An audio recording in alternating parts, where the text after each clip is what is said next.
Hello, everyone, and welcome to a new episode of PlayStation Underground. I'm your host, Brett, and I'm joined by Alex Grimonpont, executive producer at Redbeard Games. Hey, Brett. Hello, and I'm also joined by Connor Holt, brand specialist at Hi-Rez Studios. Hey, thanks for having me. Glad to have you both with us, and today we're showing off Divine Knockout, which releases on December 6th on PS4 and PS5. Those with PlayStation Plus receive the Founders Edition that contains the game and some goodies noted in the description below. But let's get into the game, Alex. What are we looking at? So, Divine Knockout, also called Decal, is a platform fighter inspired by physics-based fighting games. And basically, the different thing about it is that instead of being on a 2D plane, really we are putting players right in the middle of the action on the third-person perspective. So you pick different gods of mythologies and battle it out against players. And the goal is get them out of the arena. Simple, right? Yeah. Just knock them out. Yeah, knock them out. The scramble to try to get back to the map, obviously, is where a lot of the chaos, I imagine, comes in. Is, you know, you're launching characters in the air, you're bashing them off, and then now watching whoever that was, I think they just ate it. But yeah, this is Amaterasu gameplay, right? Yeah, so Amaterasu is a super agile character. She has a lot of different hits that she can do. Some uppercuts, a lot of aerial gameplay. So she's the example of a very fast and agile character that we have in the game. And you can select the massive ultimates on two people and then knock them out outside of the arena. Looking at the bottom here, I see what I imagine are different abilities mapped to like L1, R1, R2 and such. Yeah, so every character has different attacks on the face button of the controller. So you have a light attack that you can chain. You have heavy attacks, charged heavy attacks, and then you have the air attacks as well. So you have different versions when you're into the air. And then you have 3 abilities on cooldown and 1 big ultimate that you need to charge with dealing damage. I think something that's really cool is one of the part of that's chaotic is coming back on the map. And really what we try to do is one of the abilities, a movement ability, and it's really simple to come back on the map by just the press of one button. So now we're moving on to King of the Hill. So can you tell us about this mode, what they're trying to accomplish here? That's really the King of the Hill that you would expect. Get to 100 points by staying in the zone or also eliminating your opponents. But the game features multiple game modes, 3v3 game modes, 2v2s and 1v1s. I think what's cool as well is like every single map that we have, this one is based on like Merlin's library kind of aesthetic, can be played on multiple game modes. So we see King of the Hill here on this map, but this also could be Knockout, where you just want to knock enemies out. This could also be a couple of other different game modes. So each time you load into a new round, you're kind of not sure what exactly you're going to see. Nice. So I guess each map is, as the characters are pulled from, you know, mythology from all around the world, I'm guessing the maps pull from those as well. That's it, yeah. I have in my notes here that there's a connection to the Smite universe as well. Yeah, so all of the gods are from the Smite IP. And so they're really our take on the gods from Smite.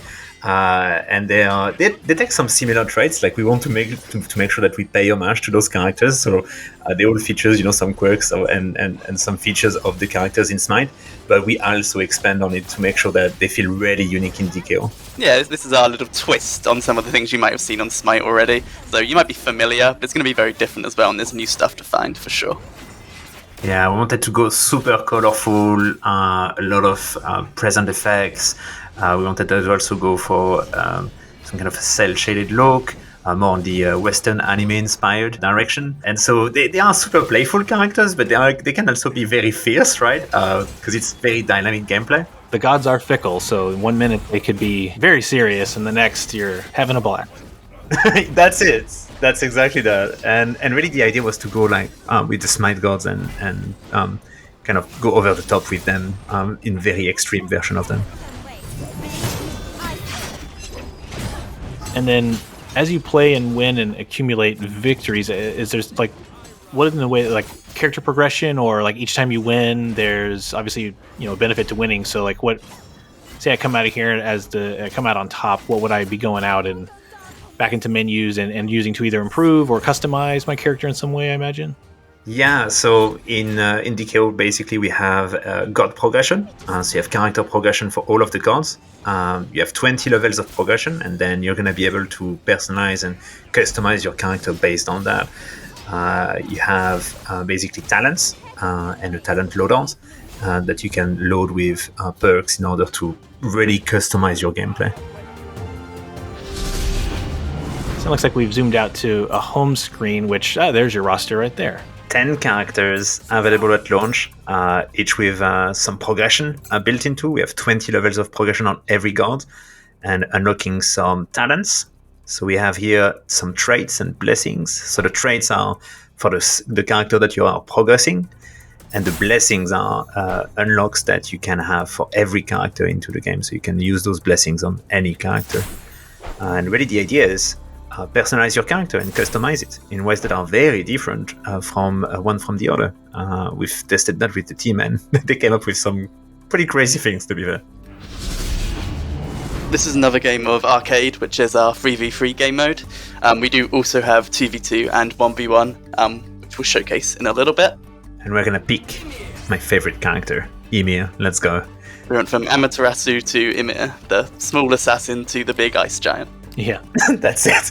It's really displaying kind of the breadth of the characters here. Like Amaterasu was all about the speed, the agility, and Ymir is the exact opposite. It's very slow movement, massive AoEs, and still some really cool plays that you can do with Ymir. You can transform into a massive snowball, take on everyone on the map, and then just eject them all at the same time.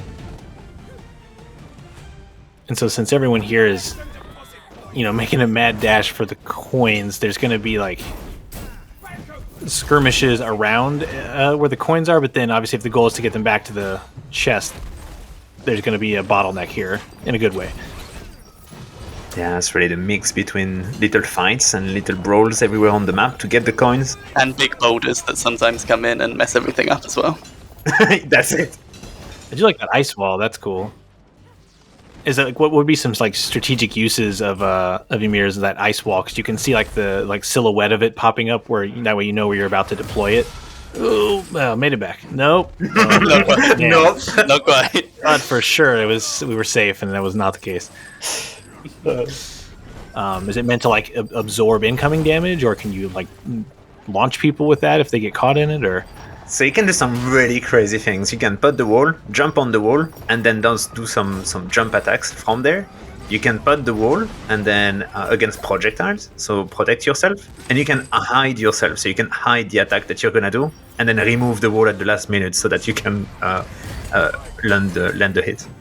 Yeah, is there any thought here, like with like a team makeup, right? Because you're on a team, so having a well-balanced group where you've got a speedy character, obviously you got kind of a slower, heavier hitter. What are some other, like, if you're building a team, elements that you might want to make sure are represented on that team? That third character, let's say you've got a fast agile, a slow heavy, and then what might that third kind of character be?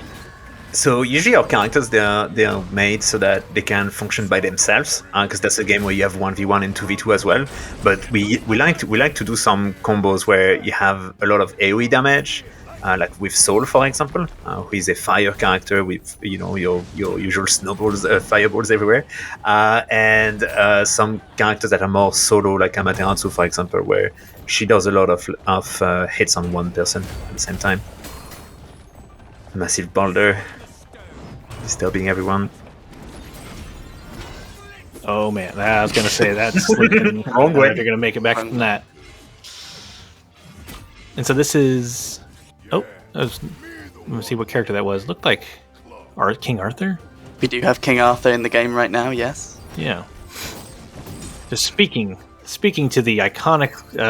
You can tell which god it is just on sight. You're like, that sure looks like. I guess Arthur more of a legend or a myth character than a.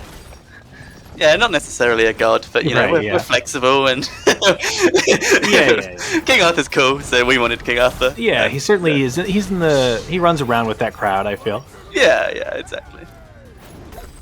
Like the snowball again, and like that's the winning move.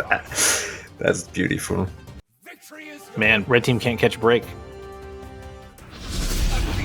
Any tips for people who jump in on day one? I imagine you want to like move around the roster a bit and get a feel for different characters.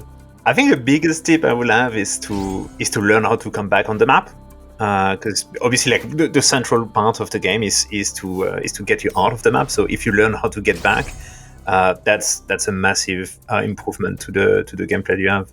And we tried to make it really, really easy. So all of the characters have a movement ability, and they're all guaranteeing you to come back on the map if you use it correctly. So yeah, learning how to do that, I think, is a good first starting point. This is just an overview of the shop. As a side note, everything here is cosmetic only, nothing impacts gameplay. But yeah, we are going to offer both paid and earned progression onto cosmetics.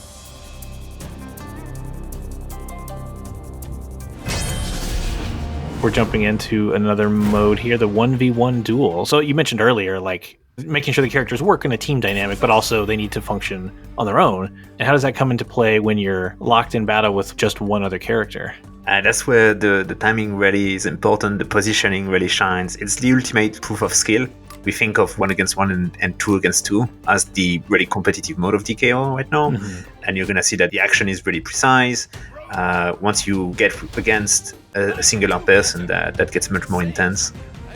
And you'll see as well with like our 1v1 maps, it's a little bit smaller and the hazards are a little bit less intrusive, you might say. So it really is focusing on like the combat and who is best at running their character. I saw counter flash up there. How does a counter work in DKO? So if you do a light and the opponent is doing a heavy, they're gonna counter you. And if they're doing an ability against a heavy, they're gonna counter you as well. Oh, cool. Does it in a counter, is that like it negates damage, or it actually you get the upper hand in that interaction? Yeah, you get the upper hand on this specific case. This was really fun. I think I'm leaning Amaterasu, because maybe that's just because she's on screen right now. But again, everyone can get their hands on Divine Knockout coming to PlayStation Plus on December 6th. Any closing thoughts? Absolutely can't wait to get to see players in the game. Yep, super excited. Again, thanks for bringing the game along, and we'll see you all on December 6th.